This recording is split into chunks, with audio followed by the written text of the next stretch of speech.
البخاري عبادة بن الصامت أن رسول الله صلى الله عليه وسلم قال لا صلاة لمن لم يقرأ بأم القرآن وزاد فصاعدا. وعن أبي هريرة رضي الله عنه عن النبي صلى الله عليه وسلم قال من صلى صلاة لم يقرأ فيها بأم القرآن فهي خداج ثلاثا غير تمام.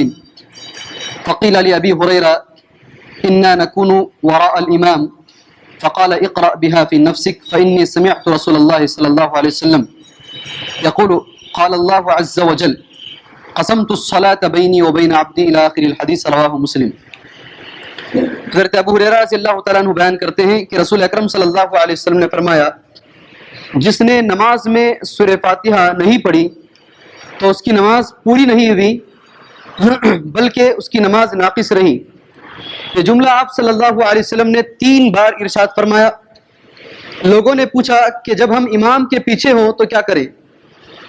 حضرت ابو ہریرہ رضی اللہ تعالیٰ عنہ نے جواباً کہا اس وقت تم لوگ آہستہ سورہ فاتحہ پڑھ لیا کرو، کیونکہ میں نے رسول اکرم صلی اللہ علیہ وسلم کو اللہ عز و جل کا یہ قول فرماتے ہوئے سنا ہے کہ نماز میرے اور میرے بندے کے درمیان آدھی آدھی تقسیم ہو چکی ہے اور میرا بندہ جو سوال کرتا ہے وہ پورا کیا جاتا ہے. جب کوئی شخص الحمدللہ رب العالمین کہتا ہے تو اللہ عز و جل فرماتا ہے کہ میرے بندے نے میری تعریف کی، اور نمازی جب الرحمن الرحیم کہتا ہے تو اللہ تعالیٰ فرماتا ہے کہ میرے بندے نے میری توصیف کی، میری ثنا بیان کی. اور نمازی جب مالک یوم الدین کہتا ہے تو اللہ عز و جل فرماتا ہے کہ میرے بندے نے میری بزرگی بیان کی. اور یوں بھی کہتا ہے کہ میرے بندے نے اپنے سب کام میرے سپرد کر دیے ہیں. اور نمازی جب ایاک نعبد و ایاک نستعین پڑھتا ہے تو اللہ عز و جل کہتا ہے یہ میرے اور میرے بندے کے درمیانی معاملہ ہے، میرا بندہ جو سوال کرے گا وہ اس کو ملے گا. پھر جب نمازی اپنی نماز میں اہدنا الصراط المستقیم صراط الذین انعمت علیہم غیر المغضوب علیہم ولا الضالین پڑھتا ہے تو اللہ تعالیٰ جواب میں کہتا ہے یہ سب میرے اس بندے کے لیے ہے اور یہ جو کچھ طلب کرے گا وہ اسے دیا جائے گا. سفیان نے کہا میری دریافت پر یہ حدیث مجھ سے علا بن عبد الرحمن بن یعقوب نے اس وقت بیان کی جبکہ وہ بیمار تھے اور میں ان کی عیادت کے لیے گیا تھا. یہ حدیث صحیح مسلم شریف کے اندر موجود ہے. باب وجوب القراءۃ فی کل رکعۃ میں اس کو ذکر کیا. حاضرین اتنی لمبی حدیث آپ کے سامنے پڑھنے کی وجہ اس لیے پیش آئی. ویسے اس حدیث کے اندر کئی مسائل ہیں. پہلا مسئلہ تو یہ ہے کہ سورہ فاتحہ پڑھنا ضروری ہے ہر رکعت کے اندر. میں اس کے بارے میں کچھ بھی نہیں بولوں گا اس لیے کہ اس کے بعد میں جو باتیں ہیں بعد میں آئیں گی انشاءاللہ. کیا کرنا چاہیے، پہلے کیا پڑھنا چاہیے نہیں. میں صرف یہ بتانا چاہتا ہوں خشوع اور خضوع کے تعلق سے اس حدیث میں ہمیں ایک چیز معلوم ہوتی ہے. خشوع اور خضوع کے تعلق سے باقی بہت ساری باتیں نماز میں سورہ فاتحہ امام کے پیچھے کیسے پڑھنا ہے یہ ساری باتیں اس کے اندر موجود ہیں، لیکن وہ موقع اب نہیں ہے.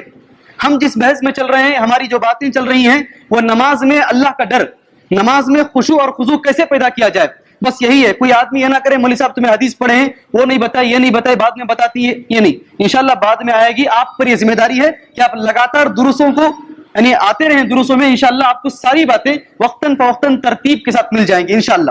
تو میں آج آپ کے سامنے سورہ فاتحہ پڑھنا چاہیے نہیں پڑھنا چاہیے اس کے بارے میں کچھ نہیں بولوں گا.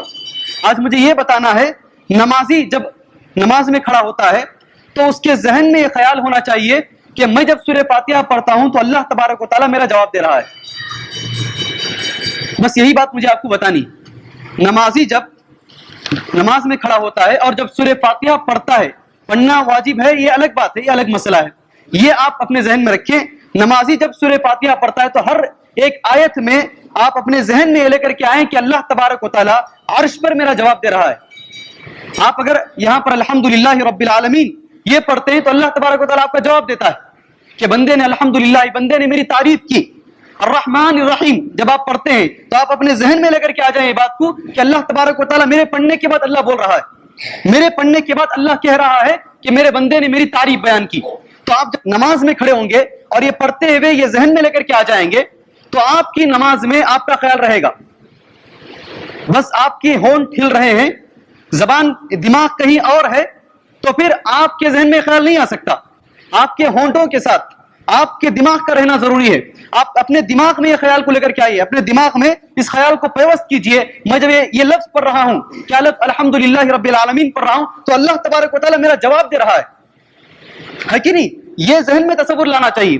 الحمدللہ رب العالمین الرحمن الرحیم مالک یوم الدین, سارا جواب, یعنی ساری چیزیں میں ایک ایک حدیث کے اندر بتا چکا ہوں. یہ ساری چیزیں آپ اپنے ذہن میں رکھیں. ایک مرتبہ اور پڑھ دیتا ہوں کہ کیا کیا اللہ تبارک و تعالیٰ جواب کیا کیا دیتا ہے. پہلے الحمدللہ رب العالمین جب ہم لوگ پڑھتے ہیں, ہر ایک کو پڑھنا ضروری ہے.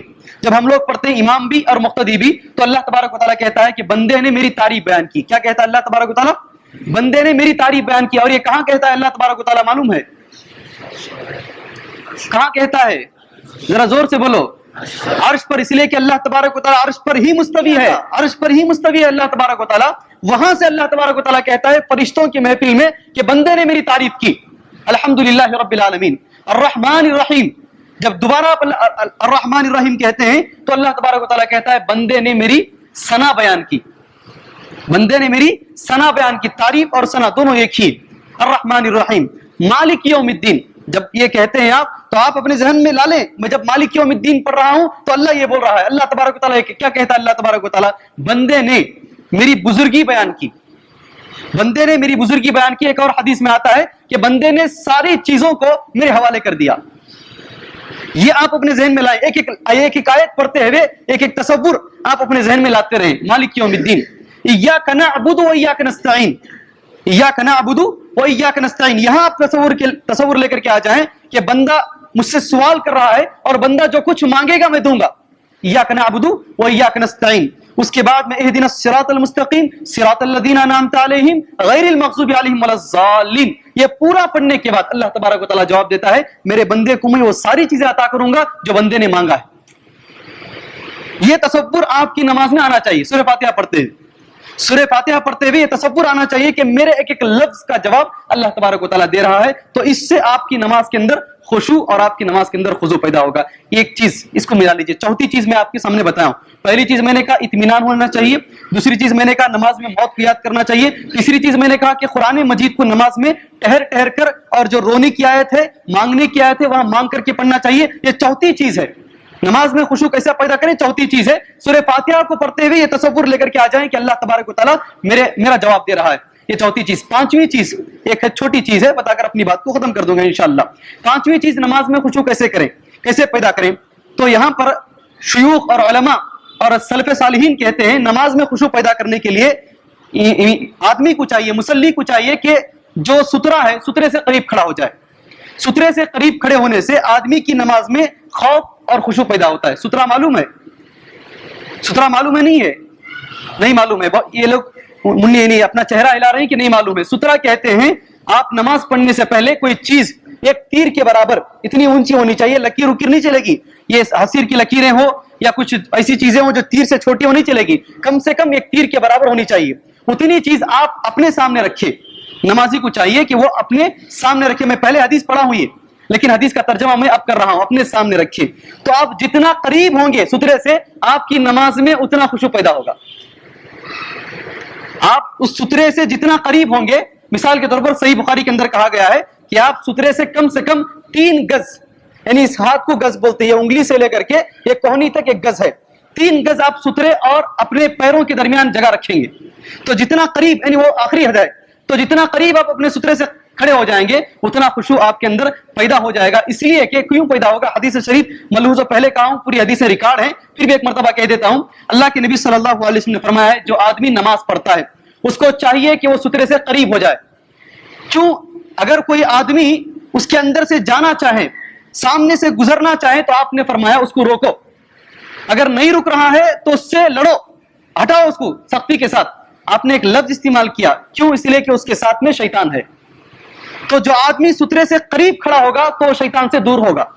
جو آدمی شیطان سے دور ہوگا اس کی نماز میں خشوع بھی پیدا ہوگا اور خضوع بھی پیدا ہوگا. اللہ سے دعا ہے اللہ تبارک و تعالی ہماری نمازوں کے